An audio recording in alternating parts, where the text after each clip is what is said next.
فقط مشہور ہونا یہ کامیابی نہیں ہے. فرعون، یزید، جانتے ہیں نا انہیں آپ، بڑے مشہور ہیں یہ. ایک ہوتی ہے اچھی شہرت اور ایک بری شہرت. مجھے پسند کیا جائے، یہ ایک فطرتی خواہش ہے انسان کی. پہلے کہتے تھے رشتہ دار، دوست، احباب، ہمسایہ یہ ہمیں پسند کریں، لیکن اب زمانہ بدل گیا ہے. اب مجھے 1 ملین لائک چاہیے، 10 لاکھ لوگ مجھے پسند کریں. یاد رکھیے گا، سوشل میڈیا پر ایسے لوگوں کی کثرت ہے جو پیسے اور شہرت کے لیے اپنی ہر چیز داؤ پر لگا چکے ہیں، اور ان کو فالو کرنا ایسے ہے جیسے آپ دلدل میں جا رہے ہیں، اور ایک ایسا وقت آتا ہے جب پوائنٹ آف نو ریٹرن پہ انسان پہنچ جاتا ہے، پھر نکل نہیں سکتا. اور کتنا بد نصیب اور احمق ہے وہ شخص جو خود تو مر جائے لیکن اس کا گناہ زندہ رہے. اور موجودہ زمانے میں اس کی تشریح بڑی سادہ سی ہے کہ خود تو دنیا سے چلا گیا لیکن اس کا گندگی سے بھرا ہوا، گناہوں سے بھرا ہوا سوشل میڈیا اکاؤنٹ ابھی تک ایکٹیو ہے. او بھائی، جو آپ دیکھ رہے ہیں، جو سن رہے ہیں، it is not just evaporating in the thin air. آپ انسان ہیں، یہاں کھوپڑی میں دماغ ہے، اور انسان ان واقعات کا اثر لیتا ہے. اور کیا اثرات آپ کو نظر نہیں آ رہے معاشرے میں؟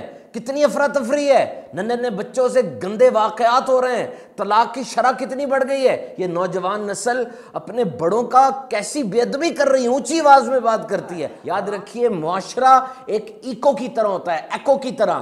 ایکو میں آواز پلٹ کر آتی ہے، یہ جیسے پلٹ کر آئی ہے. اسی طریقے سے جو آپ کریں گے، جو اس معاشرے کو دیں گے، وہ پلٹ کر آئے گا. پرسکون زندگی گزارنے کے لیے انفارمیشن فلٹرز لگائیں.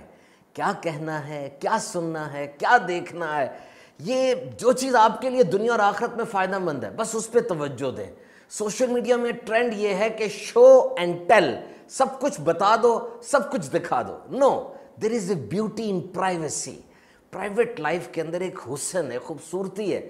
لوگ تو صرف تماشا بناتے ہیں اور آخر میں خاندان کے خاندان اجڑ جاتے ہیں. دیکھیے، سمجھنے کی کوشش کیجئے، اپنے اوپر ماسک نہ چڑھائیں، اپنا موازنہ کسی اور سے نہ کریں. یقین کیجئے آپ بڑے خوبصورت ہیں، آپ بڑے قابل ہیں، بڑا کانفیڈنس ہے آپ میں. اس پوری دنیا میں آپ کی انفرادیت یہ ہے کہ آپ جیسا اور کوئی نہیں ہے. تو پھر مختصر سی زندگی ہے، اسے خود جیے، کیوں کسی اور کی زندگی جینے کی کوشش کرتے ہیں؟ ماسک چڑھا کر اگر کچھ اور بننے کی کوشش کریں گے تو سوائے ذہنی کوفت اور نفسیاتی تکلیف کے کچھ اور ہاتھ نہیں آئے.